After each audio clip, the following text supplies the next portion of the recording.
Ele fundou junto com o Lê a Achado em 2012, mas nós só fomos nos conhecer lá em 2015, 2016, quando ele se tornou cliente da Exact e me convidou para fazer parte de um grupo de empreendedores de Florianópolis. Nesse grupo estava o Eric da RD, Joãozinho da Caódic, Vitão da Catamoeda, Diogo da Boutique, enfim, uma galera muito foda que eu queria conhecer melhor. Estabelecemos laços de amizade, pois tínhamos encontros quase que mensais no grupo, e lá pelo meio de 2016 eu lembro de que ele falou um tema específico, que era a venda da Achado para Mercado Livre por 26 milhões. A história foi incrível e eu tenho muita felicidade de poder ter meu amigo Guilherme Reitz aqui para contar um pouco melhor dela. Então, eu vou ter o prazer de falar agora com esse empreendedor que eu sou um grande fã e que está na segunda jornada de sucesso dele, agora liderando a Yungas, uma empresa super promissora do nosso ecossistema. E, meu querido, bora bater esse papo então, obrigado por ter aceitado o convite. A gente vai falar hoje sobre como é que o Mercado Livre olhou Achado, de onde surgiu esse interesse e como é que foi essa negociação. E vamos direto pro vamos ver. Cara, deixa eu te perguntar, já tinha esse mindset quando tudo começou? Assim, vocês começaram a Achado já pensando em uma venda, já pensando nesse mindset de um dia poder acontecer isso? Daí, Theo, tudo bem? Cara, primeiro quero dizer que fico extremamente honrado em poder participar desse quadro aí que está sendo criado pela Exact, né? Sabe, todo o carinho e admiração que eu tenho pelo trabalho de vocês.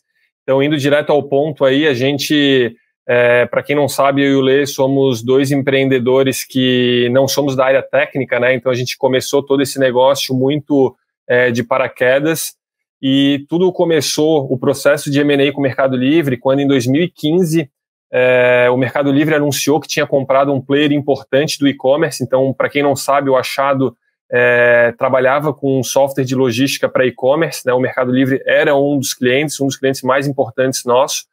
E aí, quando eles divulgaram, Theo, essa compra da KPL, foi algo que acendeu uma luz na nossa cabeça, porque, respondendo já a tua primeira pergunta, eu e o Lê, desde o início, né, diferente de muitos empreendedores que eu converso, a gente sempre pensou que um dia a gente ia vender esse projeto. Então, o nosso planejamento pessoal, vamos dizer assim, antes mesmo do business existir, era fechar um ciclo completo, né? Era começar um negócio, fazer esse negócio crescer, captar investimento, fazer esse negócio ser reconhecido pelo mercado e um dia poder fazer o tão sonhado exit aí que o americano trouxe aí muito forte para o mercado brasileiro. Então, a gente, em 2015, quando viu o Mercado Livre, que era o nosso principal cliente, comprando um player super importante, eu lembro como se fosse hoje que naquela notícia eles diziam que nas próximas semanas queriam olhar para algumas soluções na parte de pagamento e logística. E aí ali foi onde acendeu uma lâmpada, eu falei, cara, acho que faz total sentido a gente ir lá pelo menos entender como que funciona esse negócio. Então, até contextualizando um pouquinho, Theo, que eu sei que o Mercado Livre é uma marca assim, muito conhecida no Brasil, mas eu não sei se todo mundo conhece da forma como a gente conheceu, né, o Mercado Livre é uma empresa que foi fundada por dois caras que iniciaram esse projeto dentro de Stanford. Então são dois caras, é uma empresa argentina que pode dizer também que é americana porque tem ações na Nasdaq, né, mas por essa situação, esse contexto de empreendedores, o Mercado Livre é uma empresa que tem muito essa essência do Silicon Valley, assim. Então a cultura do Mercado Livre é uma cultura muito parecida com a cultura de uma startup. Então, lá em 2015, quando a gente vislumbrou fazer uma conversa para entender isso, a gente entendia que se um dia a gente fosse vendido para o Mercado Livre, seria algo incrível, né, na nossa cabeça. Com certeza. E deixa eu te perguntar, então nessa ida de vocês no Mercado Livre para bater um papo, vamos dizer assim, vocês chegaram lá para trocar uma ideia sobre uma notícia que você tinha visto, como é que foi isso? Vocês chegaram e dali já começou a fagulha para começar a conversar sobre uma possível aquisição, ou teve um tempo, teve um delay ali que aconteceu? Então, aí o que aconteceu? A gente chegou lá, na verdade a reunião era para discutir outros projetos que a gente estava executando como fornecedor-cliente, e dentro dessa reunião a gente conversou um pouco, eles comentaram como que funcionava essa parte de M&A, né, dentro do Mercado Livre, mas na verdade ali não teve nenhum avanço naquele momento, né? Eu acho que com certeza foi uma sementinha que foi plantada, mas para nós naquele momento, os 3 meses seguintes não teve nenhum avanço nesse sentido. Então o que aconteceu, Theo, foi que 3 meses depois, o Mercado Livre fez um contato conosco, eles estavam com um projeto que eles precisavam desenvolver internamente e estavam orçando com alguns fornecedores, e era obviamente na área de logística. E aí perguntaram se a gente teria interesse em fazer um orçamento para eles. A gente, assim como a Exact, a gente tinha o nosso próprio produto, a gente não era uma software house, não desenvolvia para outros. Mas, como a gente via que ali poderia ter algo a mais no futuro, né, a gente vislumbrava que, se a gente fizer um projeto legal para o Mercado Livre, quem sabe daqui a uns anos, né, não sai aquele exit que a gente estava imaginando. A gente só não imaginava que isso aconteceria 8 meses depois. Só que, né, contando assim, parece que foi tudo muito linear, né, mas na verdade a história ela é muito mais de altos e baixos do que parece, assim. Então, o que aconteceu foi que a gente fez esse primeiro orçamento, e aí esse projeto, a gente foi avançando, não o projeto em si, mas levantando requisito, vendo tudo que eles precisavam e tal, e aí um determinado dia eu estava em São Paulo lá, de repente eu recebo uma ligação de uma pessoa do Mercado Livre falando: Guilherme, cara, eu queria saber se vocês podem receber, tem 3 diretores vindo da Argentina, do Mercado Livre, né, da VP da parte da matriz, e, cara, eles queriam conhecer o Achado, tem como eles fazerem uma visita em Florianópolis? Eu falei: claro, cara, vamos marcar, quando que eles podem? Ele disse: não, eles já estão com a passagem comprada, eles chegam amanhã de manhã lá. Aí eu falei assim: cara, que legal, cara. Não, beleza, eu tava em São Paulo, né? E aí eu falei assim: que horas eles chegam? Não, eles vão chegar amanhã às 9 horas da manhã, né? Tô chutando aqui o horário que eu não lembro exatamente, mas aí o meu voo chegava tipo meia hora antes do deles, assim, a gente ia chegar junto em Florianópolis. Pegar eles no aeroporto. Isso, aí foi o que aconteceu, já vieram comigo e tal, e aí o que foi curioso, assim, né, depois que a gente olha agora o passado, a gente sabe que o objetivo deles era justamente conhecer a empresa como ela é e não dar tempo de ninguém preparar nada, vamos dizer assim, né, então, e aí, cara, aconteceu, acho que o primeiro ponto que chama muita atenção nessa história toda é que a gente estava há 8 meses reformando o escritório, porque a gente tinha caixa apertado, então a gente levou 8 meses, o que era para fazer em 3, e o escritório, vamos dizer assim, a placa acendeu, né, ele foi inaugurado exatamente 2 dias antes dessa visita. Então, assim, os caras chegaram e conheceram um escritório de uma forma que ele nunca foi, vamos dizer assim, o cara não tinha dado tempo de alguém derrubar um café no carpê, sabe? Então, tipo, acho que foi casaram muito. Uma sinergia, assim, né? Eu não sei se é sorte, energia, fé, sei lá, cada um usa a palavra que quiser, mas foi uma coincidência que eles chegaram para conhecer num momento onde estava tudo assim muito organizado, não tinha nada, não precisou fazer a limpeza, porque a gente tinha acabado de se mudar para lá. Se fosse um mês antes, eles iam ver uma bagunça enorme, entendeu? E aí, eles chegaram lá, Theo, e aí ficamos ali umas 3 horas de reunião falando sobre o projeto, falando sobre o produto do Achado, e aí eu falei pro nosso líder técnico na época: cara, pode explicar tudo como funciona o produto e tal, porque, cara, já está num nível tão complexo que esses caras não vão querer copiar o que a gente faz, pelo contrário, vamos contar para eles entenderem exatamente aonde a gente chegou, né? E aí, então a reunião era sobre o produto, não era uma reunião para comprar. Exatamente. Na verdade, quem marcou não falou qual era o assunto. Mas no evento em São Paulo, eu encontrei uma pessoa do Mercado Livre, perguntei lá, ele falou assim: cara, eu acho que é sobre o projeto, cara, não tem nada a ver com M&A e tal. Ele me preparou que era sobre o projeto. E aí, beleza, eu fui com essa expectativa. Quando chegou ali pela 3ª hora de reunião, um dos diretores falou assim: eu queria te chamar ali queria falar em particular contigo rapidinho. Aí eu fui com ele ali na sala de call e falei assim: então, cara, não sei se tu sabe, mas na verdade a gente veio aqui porque a gente quer comprar vocês. Quando ele falou isso, Theo, eu fiz assim, olhei para ele, aquela cara de razão, serenidade, mas por dentro era assim, tipo a dancinha do estava em paralelo dentro de mim, entendeu? Eu não sabia, cara, não conseguia pensar em mais nada, assim, era um vulcão em erupção, assim. Eu assim, não, interessante, vamos discutir sobre isso na maior racionalidade, assim, né? E mas por dentro eu tava assim, comemorando. Não, Poker Face eu por dentro comemorando a Copa do Mundo, assim, sabe? E aí, cara, aquela situação ali foi a primeira grande vitória. E até para explicar, né, a gente, como empreendedor, não é nem o fato, ali não tinha proposta, não tinha valores, não tinha nada disso. Era o simples fato de eu lembrar que eu estava há 4 anos e meio me arrombando todo dia, né, assim, pancada em cima de pancada, e de repente vem alguém que para mim é uma referência, que o Mercado Livre já era líder da América Latina em e-commerce, e tem um simples interesse de comprar esse teu projeto, assim. Então acho que para mim e para o Lê essa foi a primeira sensação positiva. Né? E aí o trabalho que vocês vinham fazendo, né? É uma forma de reconhecer, né, tudo aquilo. Então, assim, aí dessa ocasião, a gente não discutiu nada ali, porque tinha outros funcionários, tal. Aí à noite a gente foi jantar, começou essa conversa, e eles convidaram a gente para ir conhecer a sede do Mercado Livre em Buenos Aires, emitiram passagens, tal. A gente foi lá, eu, o Lê, que que te apresentou ali no início, que era meu sócio fundador, e mais o Marcelo Amorim, que era já o nosso investidor anjo, né, que estaria ali no processo, participando, ajudando a gente em tudo isso. Então isso foi marcado para mais ou menos 2, 3 semanas depois, e foram 2, 3 semanas que a gente ficou ali, cara, fazendo todos os cálculos, imaginando, exercitando. Aula de espanhol. Cara, isso aí é um ponto que eu ia comentar agora, Theo, assim, um ponto que é bem importante. Tudo isso que eu tô falando aconteceu em portunhol. Então, assim, e aí vem um cenário, cara, quando a gente chegou em Buenos Aires, né, logo no primeiro dia, a gente fez toda uma conversa lá. Cara, tava tudo super alinhado, todo mundo, pô, acho que a gente chegou, cara, a gente super feliz. Tu que é um cara que gosta de Disney, né? Cara, a gente se sentia na Disney, assim. Eu falei, cara, graças a Deus existe isso, cara. A gente sofreu tanto para chegar até aqui, a gente merece isso. Só ficava pensando assim, cara, obrigado, meu senhor. Eu fiz até uma promessa, eu falei, cara, se isso aqui der certo, eu vou correr a São Silvestre. Eu odeio corrida. Eu falei assim, não, mas se isso aqui der certo, eu vou correr a São Silvestre. Depois eu corri a São Silvestre. E aí, assim, Theo, o que aconteceu? A gente saiu desse primeiro dia, cara, certo de que dali não teria volta, tava tudo certo, jantamos à noite, foi uma maravilha e tal.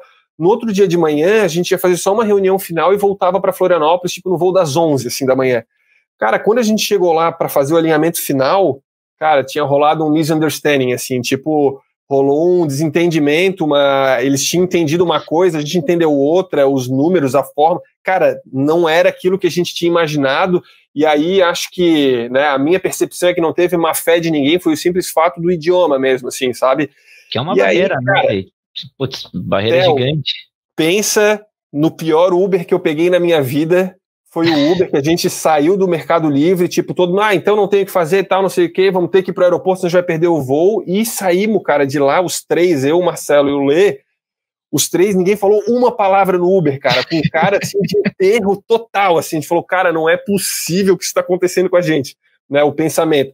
Quando a gente chegou no aeroporto para embarcar, né, um dos diretores do Mercado Livre ligou, Guilherme, cara, eu tô te ligando para explicar que eu sei que ali deu tudo errado, deu desentendimento e tal, mas, cara, eu queria dizer que a gente ainda tem interesse, então, que horas que vocês chegam em Florianópolis? Eu falei, não, a gente vai chegar daqui a 3 horas e meia. Eu disse, então, daqui a 4 horas tu entra, eu vou te mandar um invite, nós vamos continuar a negociação.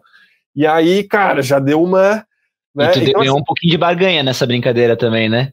Também. Mas assim, Theo, a curiosidade que eu digo aqui, cara, é que a gente que é empreendedor, a gente vê essa montanha-russa de emoções no nosso dia a dia, né? Todo dia é isso. E ali, todo esse processo foi isso multiplicado por 1000, né? Porque talvez para uma empresa gigante como o Mercado Livre ou para outras que estão comprando startups, aquilo ali é mais uma transação, né? Eles têm um cara, muitas dessas empresas têm um cara de M&A especialista para isso. Isso aí é o business do cara, é o dia a dia do cara. Só que para nós, cara, é o sonho da vida, entendeu? Então, tipo assim, é desproporcional esse negócio. Então, a gente chegou em Florianópolis e aí, dali em diante, ficou alinhado que ficaria uma pessoa do nosso lado, que seria eu, e uma pessoa do lado deles, para a gente evitar, né, que tivesse outros desentendimentos. Pode falar, Theo. Vou até voltar nessa reunião bem rapidinho, que eu realmente não lembro de tudo, tá? Mas nessa reunião, quando você estava conversando com ele, que ele estava usando, claro, estava usando da barganha dele, né? Como é que foi tu dizer não vai acontecer então se for assim?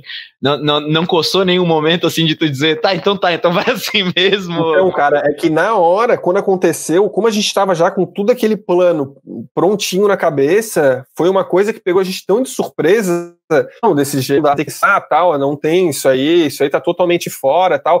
Então, assim, foi um negócio que pegou a gente tão desprevenido que a gente teve que, cara, vamos parar por aqui e aí depois a gente volta a conversar.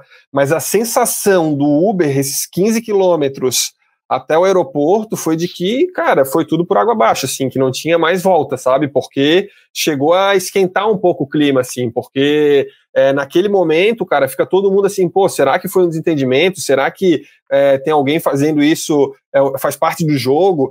E hoje, assim, na minha visão de quem tá tranquilo, cara, aquilo ali foi realmente um desentendimento de idioma e tal, né? Pelo menos é o que eu penso, assim.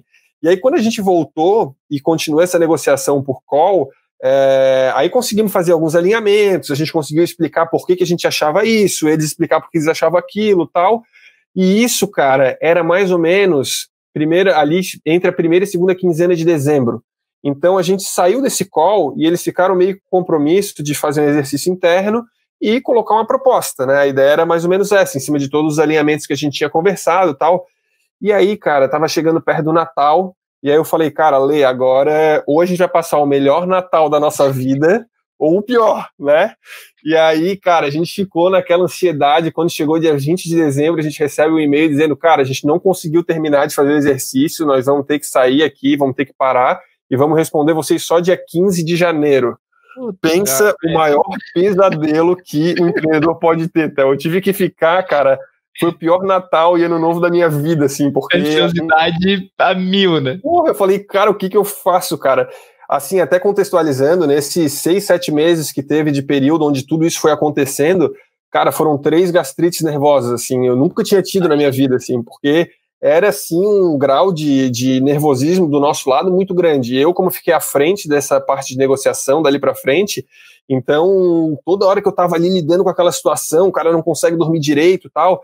E aí, quando chegou janeiro, que veio finalmente essa proposta, e infelizmente eu não posso entrar assim muito nível de detalhe, porque a gente tem, né, a confidencialidade, mas assim, a gente conseguiu chegar num denominador comum, né? Foi um alívio muito grande quando a gente chegou nesse entendimento de números, que tu já divulgou aqui, que são números públicos, né, de 26 milhões, mas ainda não tinha sido o alívio permanente, porque ali estava só iniciando todo o processo de due diligence. Então a gente, na verdade, assinou, né, um termo para começar todo esse processo de auditoria, que é um processo normal, né, que acontece com praticamente todas as empresas quando entram no processo de venda, e ali foram mais, se não me engano, 2 meses aí de muito trabalho para conseguir.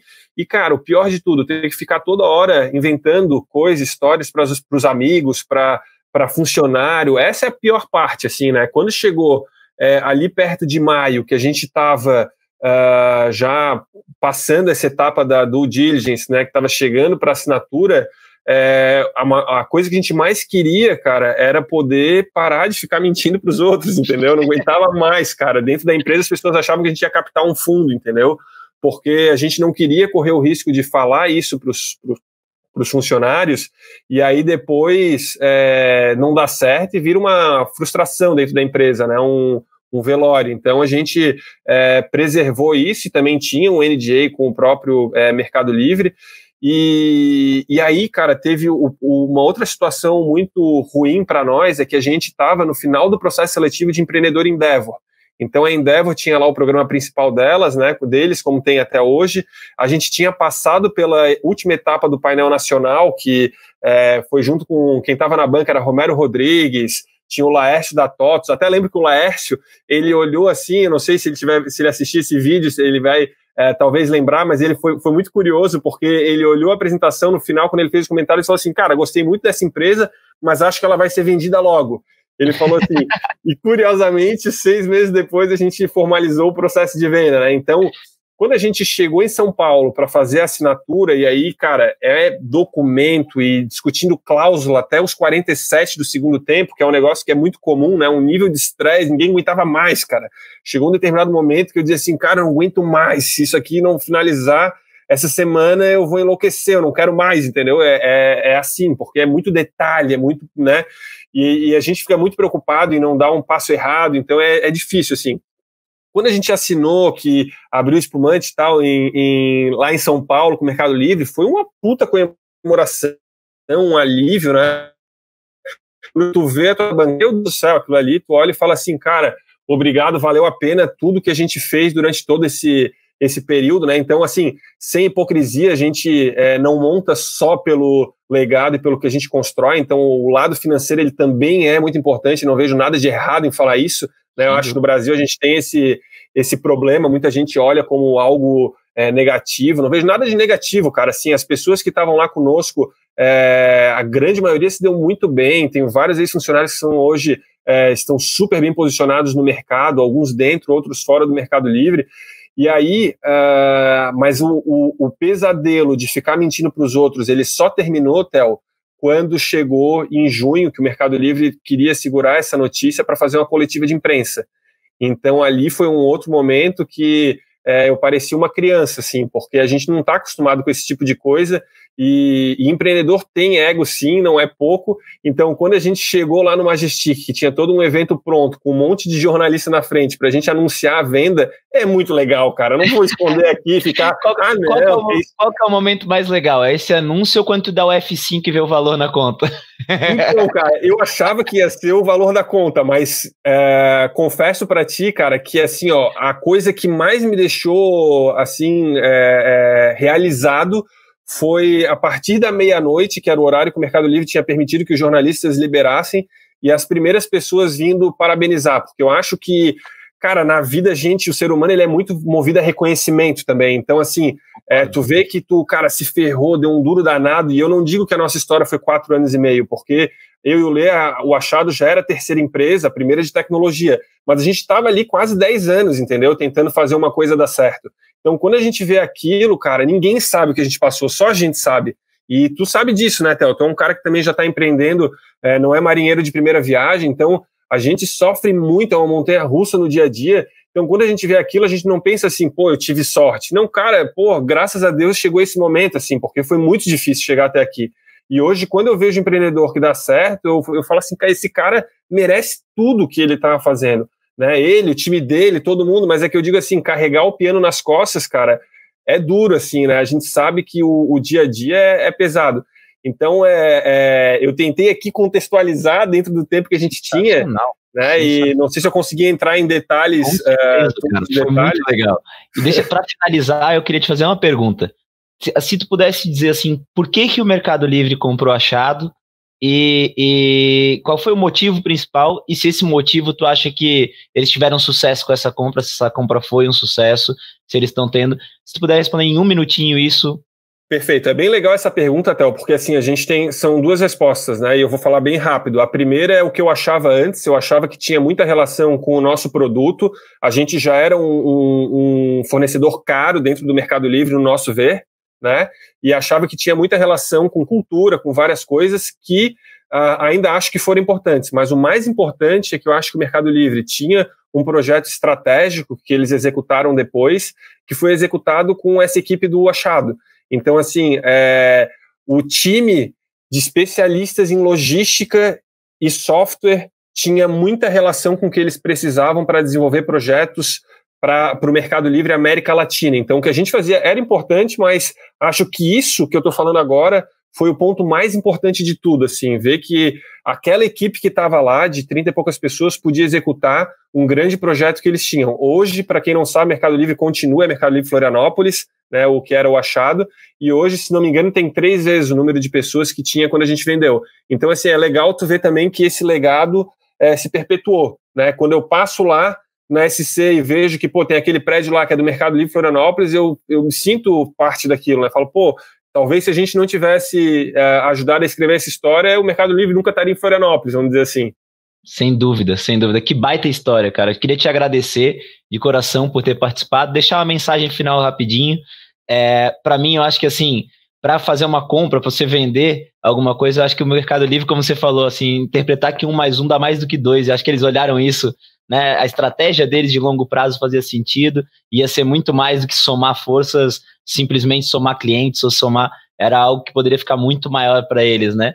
E eu acho que um aprendizado que até para mim, eu particularmente nunca fiz a empresa pensando nesse momento de venda, mas não abro mão dele, já passei por algumas situações muito parecidas de voltar, você conhece, eu contei para você, de tá tudo certo e não, aqui eu não vou, então voltar, e faz parte, mas eu acho que assim, planeje seus objetivos e pô, vocês foram extremamente de sucesso em ter planejado. Eu vou fazer uma empresa para isso, ter visto a oportunidade, ter atacado a oportunidade, não ter deixado ela passar e ter feito esse baita case de sucesso do empreendedorismo brasileiro. Cara, obrigado, parabéns para ti e pro Lê, parabéns para ti pela Yungas, que eu acho que é sensacional, e conta com a gente, assim, conta comigo particularmente.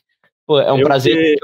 Eu que agradeço demais e quero dar parabéns a vocês por esse trabalho que vocês têm feito. Eu acho que isso é fantástico, cara. Assim, é sempre legal poder compartilhar aí a trajetória, todas as porradas que a gente tomou, né? E eu acho que o Jorge Paulo ele fala uma coisa que é muito legal, que é assim,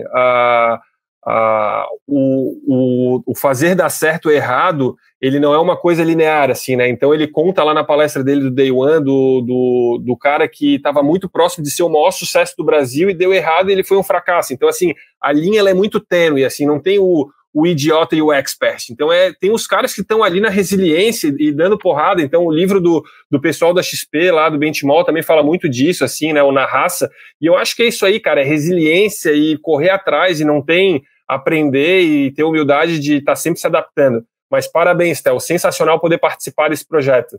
Obrigado, cara, obrigado de coração. Grande abraço, valeu pessoal, obrigado, espero que estejam gostando. Bons negócios para todo mundo e vamos com tudo para cima aí. Valeu, tchau, tchau.